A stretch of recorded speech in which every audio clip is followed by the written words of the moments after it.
শিক্ষকরা যা শেখাচ্ছে সেখান থেকে একটা ভালো কথা বল। আগে ছিল জেনারেল, এবারে কিন্তু শিক্ষকরা যা শিখিয়েছে সেখান থেকে একটা কথা। প্রহ্লাদ মহারাজ একদম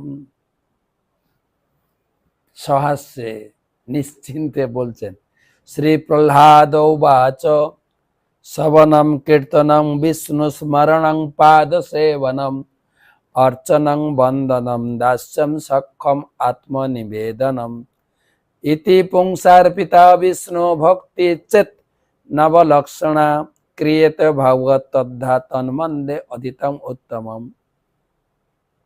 আমার মনে পড়ছে এই ক্লাস দিতে গিয়ে আমরা সেই দক্ষিণ ভারতের সেই জায়গায় গিয়েছিলাম, প্রহ্লাদ যেখানে পড়াশোনা করতেন, হিরণ্যকশিপুর বাড়ি যেখানে ছিল, যেখানে ভগবান নরসিংহদেব পিলার ভেঙে তিনি প্রকাশিত হয়েছিলেন। জ্বালা নৃসিংহদেব না, উপরে জ্বালা নৃসিংহদেবের থেকে উপরে উঠেছিল জ্বালা নৃসিংহদেব, জঙ্গলের ভিতরে। আর এখন মোটামুটি অনেকটা রাস্তা হয়ে গেছে, আমাকে টেনে ঠেলে সব নিয়ে গেল, সব ব্রহ্মচারীরা ছিলাম। মনে পড়ছে সেই জায়গায় যেখানে প্রহ্লাদ পড়াশোনা করেছিলেন, যেখানে ভগবান আবির্ভূত হয়েছে।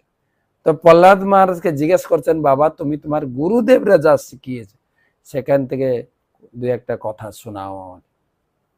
প্রহ্লাদ বলছে, হ্যাঁ বাবা, শ্রবণ কীর্তন স্মরণ বন্দন শ্রবণ কীর্তন স্মরণ পাদ সেবন অর্চনম বন্দনম দস্য সাক্ষ্য আত্মনিবেদন। ভক্তি যোগের এইটা 9টা ধাপ। এইভাবেই ভগবান এই ভক্তি করে ভগবানকে লাভ করা যায়। এর থেকে উত্তম পন্থা আর কিছু নেই। এই কথা শুনে হিরণ্যকশিপু একদম অবস্থা খারাপ, বলে আগেরটা খুব হালকা ভাবে নিয়েছিলেন, এই তো দেখছি খুব সিরিয়াস ছেলে। হ্যাঁ, একদম ক্ষুব্ধ হয়ে ছুঁড়ে ফেলেছে। আর শুধু তাই না, একদম শাসন শুরু করেছেন শিক্ষকদের প্রতি। হ্যাঁ, তোমরা আমার খেয়ে আমার বিপরীত শিক্ষাচ্ছ আমার ছেলেকে। ফার্দার বলছি সাবধান হয়ে যাও। আবার পাঠানো হয়েছে তৃতীয়বার। ঘরে এসছেন, আমি শুনছি তুই যা বলিস সেগুলো নাকি তোর গুরুদেব শিখায়নি, টিচাররা শিখাচ্ছে না। যদি টিচাররা না শিখায়, এগুলো তুই কোথা থেকে শিখেছিস? হ্যাঁ, কোথা থেকে শিখেছিস, কোথা থেকে পেয়েছিস?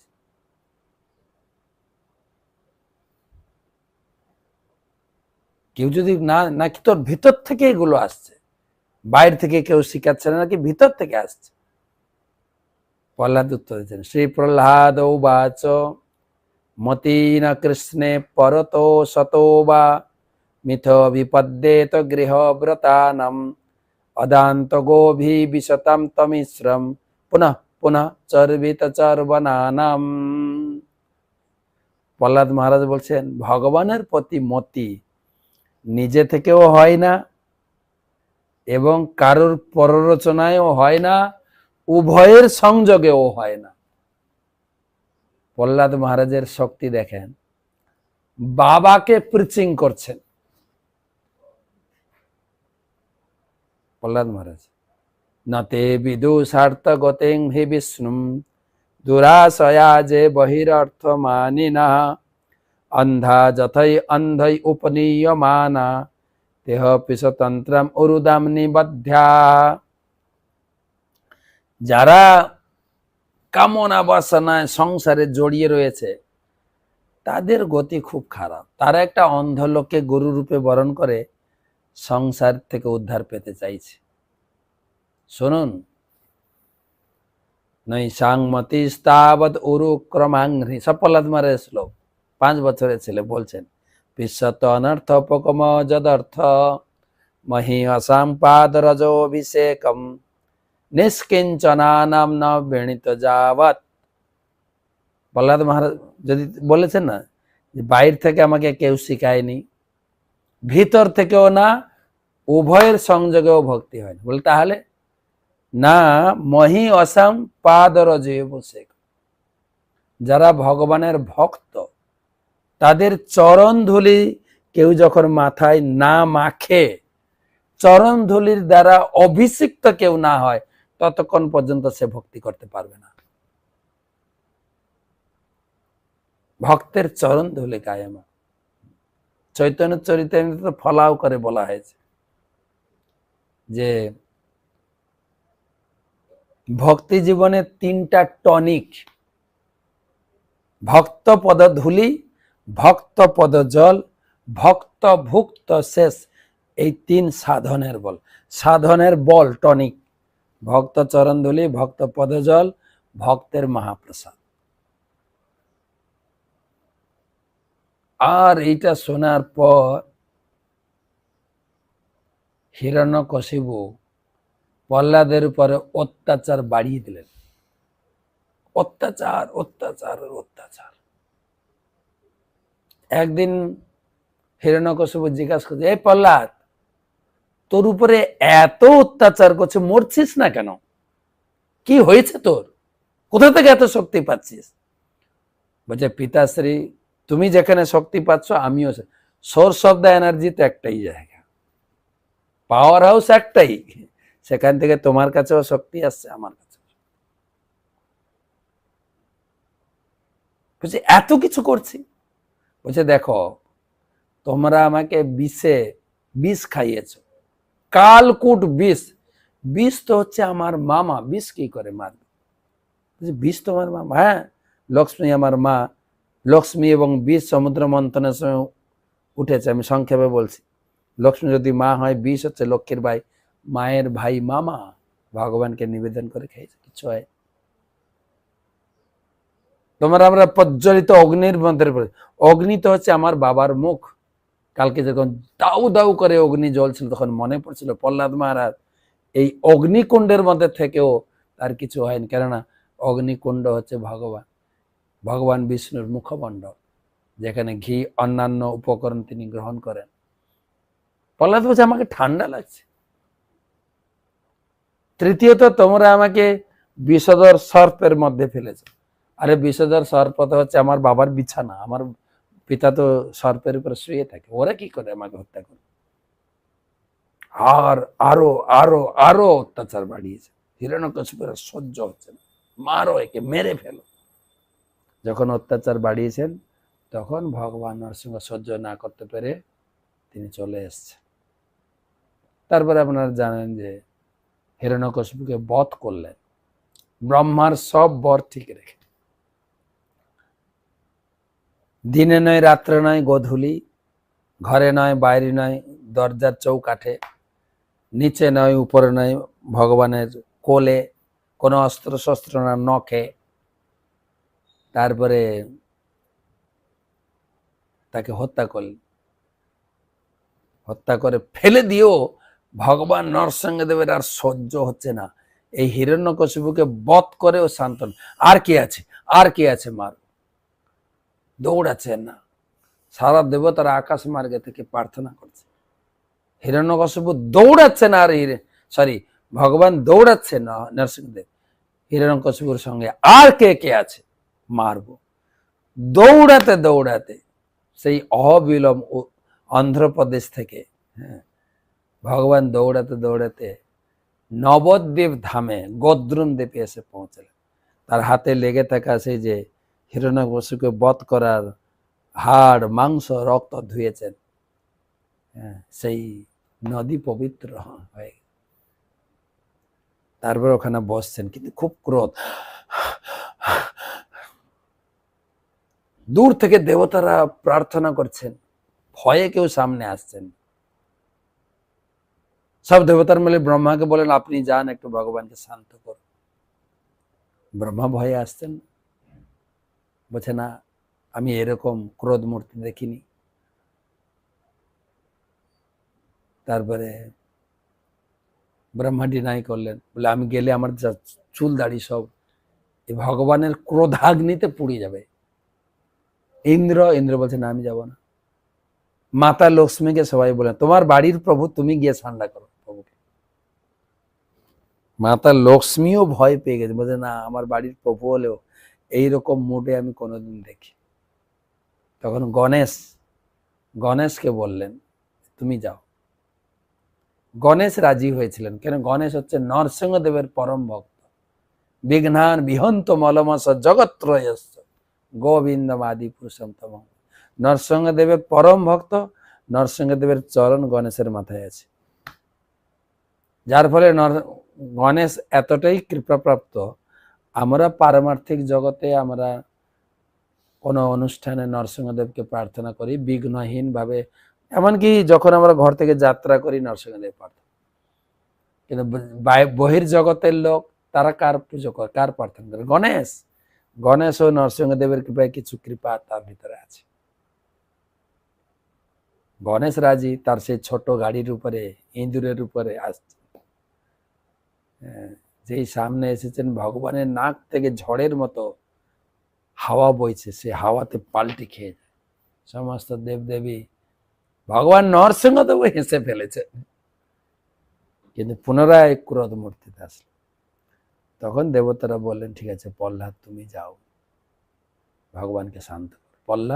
প্রহ্লাদের হাতে দেব স্বর্গলোকের একটা মালা দিলেন, আর মালা নিয়ে আসলেন। ভগবান অনেক উঁচু, তার মাথা যেন লেগে গেছে আকাশে। আর প্রহ্লাদ 5 বছরের। ভগবান দেখছেন একটা ছোট্ট শিশু আসছে। ভগবান দিব্য হস্ত বাড়িয়ে প্রহ্লাদকে কোলে নিলেন, প্রহ্লাদ মালা পরিয়ে দিলেন, প্রহ্লাদকে জড়িয়ে ধরলেন। ভগবান শান্ত। সেই লীলা আমাদের নবদ্বীপ ধাম গদ্রদ্বীপে, যে জায়গার নাম নরসিংহপল্লী, খুব শান্ত ভগবান। তো ওখানে তারপরে ভগবান প্রহ্লাদকে চাঁটতে শুরু করেছেন, আদর করছে। তো সেই ভগবান নরসিংহদেব প্রহ্লাদকে বলছেন তুমি কিছু বর চাও, তোমার ভক্তিতে আমি খুব খুশি। প্রহ্লাদ বলছেন নান্যথাতে অখিল গুরু ঘটে তো করুণাত্মন যস্ত আশিস আশাস্তে ন স ভিত্ত ন সবৈবনিক। হ্যাঁ, সবৈবনিক। প্রহ্লাদ মহারাজ বলছে প্রভু আপনি আমাকে কি বলছেন বর চাইতে? আমি কি আপনার সঙ্গে বিজনেস করতে এসেছি? আমি প্রার্থনা করেছি বলে আমাকে কিছু দিতে হবে আপনাকে? না তো। আশান নবৈ ভিত্ত স্বামীন্না আশিস আত্মন। যে ভক্ত ভগবানের কিছু চাওয়া পাওয়া করে সে আসল ভক্ত নয়, আসল ভক্ত নয়। আর সে প্রভু আসল নয়, যে ভক্ত যা চেয়ে বসলো দিয়ে দেবেন। ভগবান বলছে না, তুমি কিছু চাও। তখন ভগবান বললেন যে তুমি কিছু না কিছু চাও। পরে শ্লোকগুলো শোনাচ্ছি আপনাদের। তখন প্রহ্লাদ মহারাজ কি চাইলেন, অনেক বড় শ্লোক। বরং বরয় এ তত্ত্বে বরদেশাৎ মহেশ্বর যত নিন্দত পিতা মে তাম দ্বিজম তেজ ঐশ্বরম বিদ্যামর সয় সাক্ষাৎ সর্বলোক গুরু প্রভু ভাতৃহেতি মায়া দৃষ্টি ভক্তিময় চাঘবান তস্মৎ পিতা মে পুয়ত পুরস্তাৎ দুস্তরাগ রাধঘাত পুয়তে তেহ পাঙ্গ দৃষ্টস্তদা কৃপণ বৎসল। হে কৃপণ বৎসল, বরদানদের মধ্যে শ্রেষ্ঠ একটা বর আপনার কাছে চাই। আমার পিতা আপনাকে তার শত্রু মনে করে অনেক খারাপ আচরণ করেছেন এবং ভ্রান্তভাবে আপনাকে অন্য চোখে দেখেছেন, এবং আমি ভক্ত হিসেবে আমার উপরেও অনেক অত্যাচার করেছে। আমি আপনার কাছে প্রার্থনা করি, যদিও সে আপনাকে দর্শন করেছে, আপনার সঙ্গে যুদ্ধ করেছে, আপনাকে দর্শন করে পবিত্র হয়েছে, তবু আমি প্রার্থনা করি আপনি যেন তার সব অপরাধ ক্ষমা করে দেন। ভগবান বলছেন শ্রী ভগবানুবাচ, ভগবান বলছেন কি বলছো প্রহ্লাদ? ত্রিসপ্তবি পিতা পুত পিতৃবি সতে অনঘ যত সাধস্য কুলে জাত ভবান বই কুল পাবন। তোমাকে কি বলবো, কেবল তোমার পিতা নয়, পিতা তস্য পিতা 21 পিঢ়িকে আমি উদ্ধার করে দিয়েছি। 21 পিঢ়ি। কেন তোমার মতো সাধু যে কুলে জন্মগ্রহণ করে সে পুরো কুলটা পবিত্র হয়ে যায়। যত্র যত্র চ মদভক্তা প্রশান্তা সমদর্শিন সাধব সমুদাচারাস্তে পুয়ন্তে কি কটা। শুধু তাই না, সে গ্রামটাকে এমন উদ্ধার, সে সমাজটাকে উদ্ধার করে দেয়। তো যারা আমরা ভক্তি লাইনে এসছি, বেশি আত্মীয় স্বজন পিতা মাতা নিয়ে বেশি চিন্তা করার দরকার নেই। ভগবান কথা দিয়েছে, তুমি ভালো করে ভক্ত হও। যেরকম প্রহ্লাদকে বলে, তুমি যেহেতু আমার অন্তরঙ্গ ভক্ত, তোমার 21 পিঢ়ি, এই পিতা মাতা শুধু না, এই আত্মীয় স্বজন শুধু না, আমার ভাই আমার বোন না, পুরো 21 পিঢ়ি উদ্ধার। এই ভাগবতমে লেখা হয়েছে। ভগবান বলছেন প্রহ্লাদকে। তো সেই প্রহ্লাদ নরসিংহদেবের আরো অনেক কথা রয়েছে। তারপরে প্রহ্লাদ কে বললেন ভগবান, তুমি এখানে থাকো, রাজত্ব করো, তোমার পিতার রাজত্ব গ্রহণ করে এত হাজার বছর করে তুমি আমার কাছে ফিরে আসবে। তো সেই নরসিংহ চতুর্দশী ব্রত, কালকে নরসিংহদেবের কাছে এটাই প্রার্থনা করি, ভগবানের শুদ্ধ ভক্ত হতে পারি এবং ভালো করে নাম করতে পারি। নামের প্রতি যেন নিষ্ঠা জাগে। নাম করার জন্য মন অত্যন্ত চঞ্চল, সমস্ত প্রকার মানসিক চঞ্চলতা রূপী শত্রু থেকে মনকে সংযত রেখে যেন জপ করতে পারে। একটা প্রশ্ন এসেছে, প্রজাপতি মহারাজ নরসিংহ চতুর্দশী ব্রত পালনে কোনো মন্ত্র আমি জানি? কোনো মন্ত্র জানতে হবে না, জাস্ট হাতে জল নেবেন, গুরুদেবকে স্মরণ করবেন, প্রণাম করবেন, ঘরে ঠাকুর আছে প্রণাম করবেন, দিয়ে বলবেন যে হরি ওম তৎসৎ। বৈশাখ মাসে শুক্লপক্ষে পবিত্র চতুর্দশী তিথ নাম গোত্র বলবেন, দিয়ে শ্রীকৃষ্ণ প্রীতি কাম অহম নরসিংহ চতুর্দশী ব্রত করিচ্ছে, ভগবানকে প্রণাম করবেন, ব্রত করুন, বেশি করে নাম জপ করবেন, ভগবানের মন্দিরটাকে সাজাবেন, ভাগবত থেকে সপ্তম স্কন্ধ থেকে পড়বেন। আমি 5 অধ্যায় 10 অধ্যায় থেকে কিছু কিছু শ্লোক বললাম, 5 অধ্যায় 10 অধ্যায়, তো সেখান থেকে কিছু পড়ুন। ভগবানের জন্য ভোগরাগ মাতাজি করবেন, সন্ধ্যা পর্যন্ত উপবাস, সন্ধ্যার সময় ভগবানের আরতি করবেন, পুষ্পাঞ্জলি দিয়ে ভগবানকে ভোগ নিবেদন করে অনুকল্প প্রসাদ পাবেন। আর তারপরের দিন সূর্যোদয়ের পরে পালন করে আপনার খাওয়ার মতো, এটাই হচ্ছে ব্রত। আর যদি সম্ভব হয় কিছু লোকজনকে ডেকে নরসিংহ কথা বলে প্রসাদ বিতরণ করবেন বা মন্দিরে কিছু সেবা পাঠাবেন, এটাই। নরসিংহদেবের উৎসবের জন্য কিছু সেবা পাঠাতে পারেন, যে যেখানে আছে কিছু সেবা। এত ভক্ত আসবে, নরসিংহদেবের অভিষেক সেবা, প্রসাদ সেবা, বৈষ্ণবদের প্রসাদ বিতরণ সেবা করতে পারে। তো আজকে এই মতো রাখি, কালকে কিন্তু ক্লাস বন্ধ থাকবে, সবাই ব্যস্ত থাকবেন নরসিংহ অভিষেক, নরসিংহ ব্রতে। পরশুদিন আবার ভাগবত ক্লাস শুরু। শুভরাত্রি। নরসিংহদেব ভগবান কি। এই মন্ত্রটা আপনি পড়তে পারেন সারাদিনে অনেকবার। উগ্রং বীরং মহাবিষ্ণুম জ্বলন্তম সর্বতোমুখম নৃসিংহং ভস্মং ভদ্রম মৃত্যু মৃত্যু নমাম। এই মন্ত্রটা বারবার